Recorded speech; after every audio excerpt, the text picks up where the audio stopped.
नमस्कार फ्रेंड्स, राधे राधे। मैं tarot card reader, vastu consultant, numerologist Vibha Yadav स्वागत करती हूँ आपका आपके अपने चैनल में।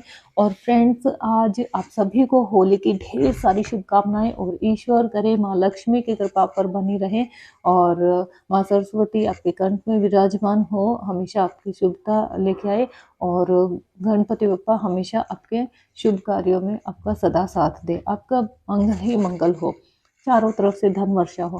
फ्रेंड्स, आज दिवाली का दिन है और दिवाली के दिन हमें किस तरह से पूजा करनी चाहिए, क्या व्यवस्थाएं करनी चाहिए और पूजा का मुहूर्त क्या है, आइए देखते हैं। फ्रेंड्स, सबसे पहले आप जब पूजा करते हैं तो जो मूर्ति लेके आते हैं सबसे ज़्यादा ज़रूरी है। देखिएगा, आप हर साल कई लोग हर साल मूर्ति लेके आते हैं, हर साल मूर्ति नहीं लानी चाहिए। मूर्ति एक बार अगर आप ले आए हैं तो मूर्ति का साइज आपके अंगूष्ठ के समान, अंगूठे के समान होना चाहिए मूर्ति का साइज। और एक बार अगर आप ले आए हैं तो मूर्ति जितनी पुरानी होती है ना फ्रेंड्स, उसमें उतनी ही शक्ति होती है, उतनी ही शक्तिशाली होती है, क्योंकि आप हर साल मूर्ति बदलेंगे। देखिए, आपने एक साल मूर्ति लेके आए और उस समय आपने दिवाली में पूजा पाठ किया, पूजन किया विधि अनुसार और आपने प्राण प्रतिष्ठा कर दी। जब आपकी मूर्ति में प्राण प्रतिष्ठा हो चुकी है मूर्ति की, तो आप उसे क्यों वहां से हटाना चाहते हैं, है ना। मूर्ति को कभी भी जब तक खंडित ना हो आप उसकी हमेशा पूजा कीजिएगा। और मूर्ति देखिएगा, आप सोने में, चांदी में, मिट्टी में खरीद सकते हैं, तांबे की मूर्तियां खरीद सकते हैं, पीतल की भी खरीद सकते हैं, किंतु एल्यूमिनियम की या पीओपी की मूर्तियां वो नहीं खरीदी जानी चाहिए। पूजा के लिए सबसे अच्छा होता है सोने चांदी की मूर्तियां, तांबे की मूर्तियां, पीतल की मूर्तियां। फ्रेंड्स, ये बहुत और मिट्टी की मूर्तियां बहुत अच्छी होती है। इनमें प्राण प्रतिष्ठा कीजिए, प्राण प्रतिष्ठा करके इनको आप लंबे समय तक अपने पास रखिएगा। मूर्तियों का साइज अंगूठे से, अंगुष्ठ से ज्यादा नहीं होना चाहिए। फ्रेंड्स, अब मूर्ति पूजा जब आप करते हैं, आप लक्ष्मी जी की पूजा करते हैं, तो उसमें आपको देखिएगा, आप अगर ऑफिस में जाते हैं, व्यापारी वर्ग जो है ऑफिस में पूजा करते हैं, अपने जहाँ आपका बिजनेस है, जहाँ जहाँ भी आपका स्थान है वहाँ पूजा करने जाए, साथ में अपनी पत्नी को जरूर साथ लेके जाए, क्योंकि आपकी लक्ष्मी वही है, उनके साथ वामा है आपके, अपने वामा भाग में उनको बिठाकर पूजा कीजिए। देखिएगा, सात मुखी दीपक जरूर ले, एक दीपक घी का ले, घी का लीजिए, एक दीपक घी का, और बाकी तेल के दीपक आप वहां पे रख के पूजा कीजिए।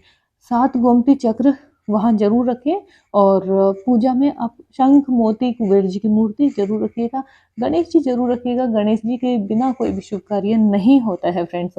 और जब आप पूजा करते हैं तो लक्ष्मी जी से उनको उनसे प्रार्थना कीजिए कि वो आपके पास आए और आपके यहाँ पे हमेशा आपके बिजनेस का जो स्थान है, इसका जो मंदिर है, यहाँ पे हमेशा निवास करे, आप पे हमेशा अपनी कृपा बना के रखे। ऐसे माँ से जरूर कामना कीजिए। एक चीज और फ्रेंड्स, जब आप लक्ष्मी जी को बुलाते हैं तो उससे पहले घर में या ऑफिस में तो विष्णु जी का आह्वान जरूर कीजिए। विष्णु जी को भी आप इनवाइट कीजिए, उनको निमंत्रण दीजिएगा और विष्णु जी को जरूर बुलाएं और उनका जो मंत्र है ओम भगवते वासुदेवाय नमः का आप जाप कीजिए और पूजा स्थान में अपनी पत्नी के साथ बैठिएगा। और फ्रेंड्स, अब देखिएगा, आप जब पूजा करते हैं तो श्री सूक्त और अष्ट लक्ष्मी स्तोत्र का पाठ जरूर कीजिए। लास्ट में पूजा के अंत में आप लक्ष्मी माँ की आरती करके पूजा संपन्न कर सकते हैं।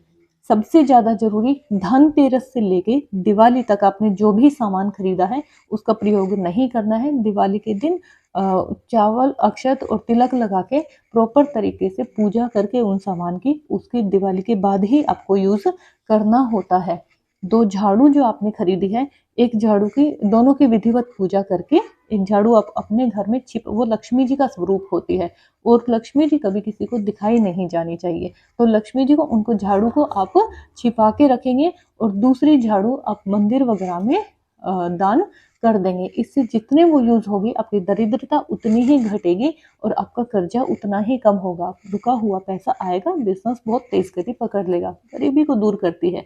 तो फ्रेंड्स, दो झाड़ू लेके आई, जो आप आए हैं, एक दान कर दीजिएगा मंदिर में और दूसरी झाड़ू आपको अपने घर में रखनी होती है। पूजा का मुहूर्त क्या रहेगा, 5:29 से 8:30 8 मिनट तक पूजा का मुहूर्त रहेगा फ्रेंड्स। पूजा आपको पूर्व दिशा में या उत्तर दिशा में मुख करके और संभव है तो आप ईशान कोण में, उत्तर पूर्व का जो कोण है उसमें, उत्तर और पूर्व के बीच का जो स्थान है उसमें मुख करके आप पूजा कर सकते हैं। पूजा के बाद मूर्ति को अपने स्थान पर रखिए और वहां रखे रहने दीजिए, 24 घंटे वहीं रखे रहने दीजिए, और जहां आपका मंदिर है वहां विराजमान करके और डेली उस पूजा की आराधना होनी चाहिए, पूजा पाठ प्रॉपरली होना चाहिए, और देखिएगा आपकी ज़िंदगी में वारे न्यारे हो जाएंगे।